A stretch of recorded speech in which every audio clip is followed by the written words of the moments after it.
2026-2030 ýyllar ölçüne alýan 15-5 ýyllyk milnamasynyň döwründe Hytaý Halk Respublikasy älim ilminiň esasy çäklerini öwrenmek üçin almy maksatly bir näçe emel hemralaryň älim uçurar.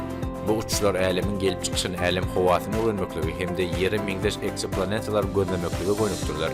Hongmeng maksatnamasy Kuafu 2 emel hemrasy hemde döwraklaşdyrylan älim rentgen obserwatoriýasy ýaly esasy taslamalar, älimin garaňky asyry we gün magnit sirkler ýaly ugurlarda öňe düşdükleri gatanmak maksat edinýärler.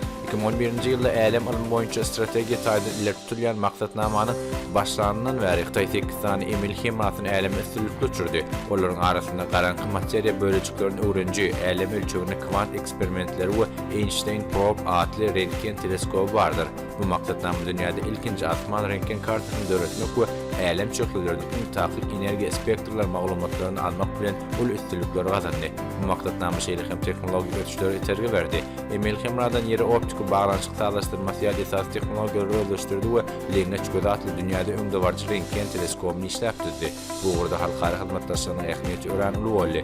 Einstein probe taslamasy Ýewropa älim agentligine ilkinji bolup Hytaýyň älim ilmi taslamasyna hyzmatdaşlyk mümkinçiligi ökünde gatnaşdy. Soňky atışlar täze rentgen şökülleriniň geçiş çeşmelerini we akmaýanyň ýoly galaktikasynyň içinde gowşak rentgen partlamalaryny ýüze çykarmak işlerini öz üçin alýar. Bu maglumatlar ýylyl massal gara temirler bardy möhüm maglumatlar berýär hemde gamma şökle partlamalardan kabul edilen klassifikasiýalaryny şüphe alýar. Alimler dünýäde iň mol ýylyl rentgen partlamalarynyň nuskasyndan toplanan maglumatlar ulanyp, ul nuskaly rentgen partlamalaryny öwrenmek dowam etdirmek meýilleşdirýärler.